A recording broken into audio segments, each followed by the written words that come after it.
Кеш жарық қазақ елі, бүгін сіздермен осындай бір ерекше тамақ түрін көрсеткім келеді. Ерекше демей қояйын, барлығы жасап көріп жүрген шығар. Осындай бір мейлі манты десем бекен, қазақша қалай. Осындай тағам түрін сіздермен танысқым келеді. Ол үшін бізге суға, жұмыртқа тұзын салып, осындай мантыға илегендей қылып қамыр илеп аламыз. Өздеріңізге ыңғайлы қылып, осылай фаршымызды дайындап алып, соның бетіне ұсақтап пияз турап саламыз. Сосын тұзымызды, бұрышымызды, паприкамызды, өздеріңіздің қосатын дәмдеуіштеріңізді қосып, осылай жақсылап араластырыңыздар. Қоюлау болып араласпай жатса, кішкентай сұйық май құйып жіберсеңіздер де әдемі болады. Мына илеп қойған қамырымызды бір 5-10 минут тындырып қойыңыздар.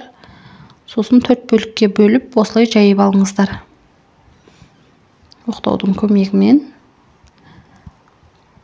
осылай чұқа қып, мантыға жайғандай қып жайыңыздар.